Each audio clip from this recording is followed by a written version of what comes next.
Protests about power, how we get it, where it comes from. Why is everyone so angry about energy?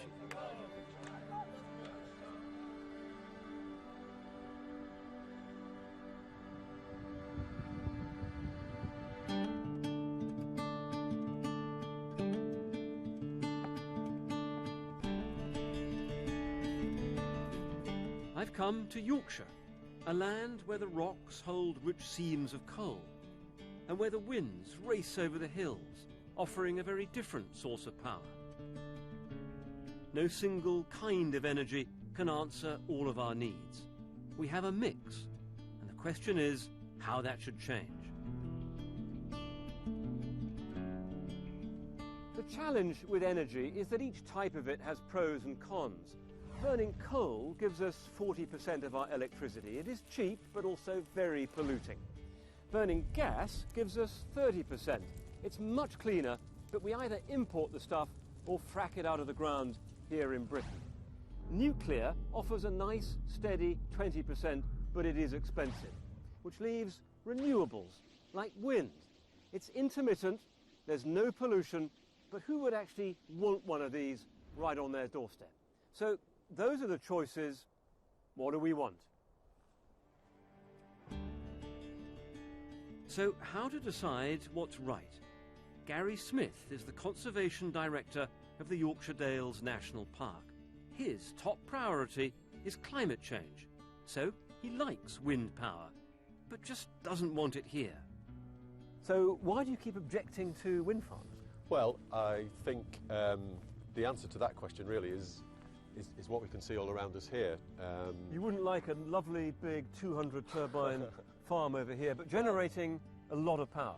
Yeah, I mean, I think as a society, you know, we need energy. That's a given. But not here. But not right in this particular location. I think. Does that make you a NIMBY?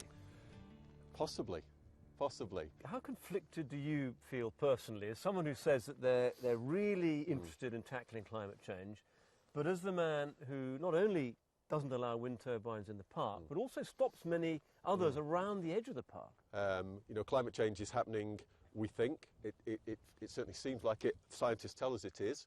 And we're seeing some signs of how that's changing the park, but it's a slow and gradual process. And that doesn't merit, in your view, plastering this place in wind turbines? We would say it doesn't merit plastering this place in wind turbines right now. Even though we're both a bit chilly, because it's a very stiff, cold breeze coming off the hills, isn't there? If you were a wind farm developer, you'd think this was a cracking place to put something, potentially.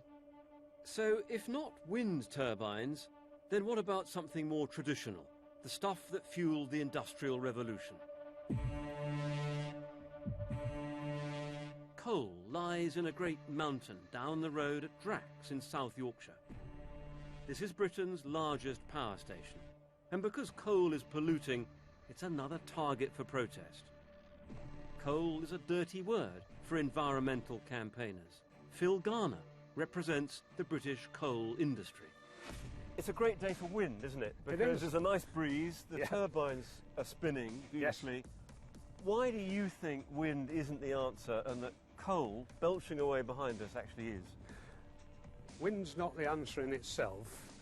It's got a part to play, but it's a minor contributor in comparison with a station like Drax. This wind farm, over its last 12 months, generated less than 1% of what Drax is capable of doing. And you think that's a reason for not only keeping our coal stations, but actually building more of them?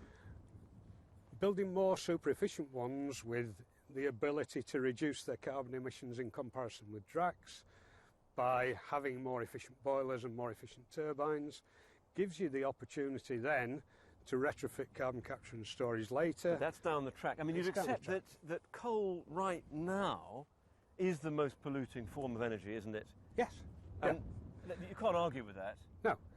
And you also accept then that carbon emissions do have a role in climate change, or could do? And I think the answer to that is I don't know. I am not totally convinced. You don't accept the science on that? I'm not sure that the science is entirely proven, but equally, I'm not sure that we can afford to ignore it. As it goes now, that power station is chucking out a lot of carbon dioxide. It is chucking out a load of carbon dioxide at the moment, but equally it's also producing a lot of affordable electricity. So if we don't want coal because it's too polluting, or wind because we think the turbines are an eyesore, how about nuclear? To explore the nuclear option, I've come to Harwell in Oxfordshire, the birthplace of British nuclear power. God, this is the old reactor hall. Yeah, God, it's amazing, isn't it? I'm with Mark Linus. He's an environmentalist who now sees nuclear energy as essential. Civil nuclear power is the bright new thing that was meant to generate all our energy. So this was, I think this was commissioned in 1956. Yeah. It's just freezing in here, isn't it? Absolutely bone-chillingly cold. And now we're right on top of the reactor. Or it was the reactor. So what was it exactly that, as it were, flipped you into being a green, pro-nuclear convert? I mean, you've been talking about how you've been reading into the science of climate change, for example. Because if you want to deal with climate change and you want to keep global temperatures from rising to catastrophic levels, we have to generate very large amounts of zero-carbon power. What about wind? And what about solar? Well, wind and solar are going to be a major part of the solution, and I would like to see them upscaled by 10, 100, 1,000 times. But even if you do that, if you take nuclear out of the mix, you can't run the world. Would you be happy to have a nuclear power station on your own doorstep? Because one of the key problems with energy at the moment is that nobody seems to want any particular type right where they're living.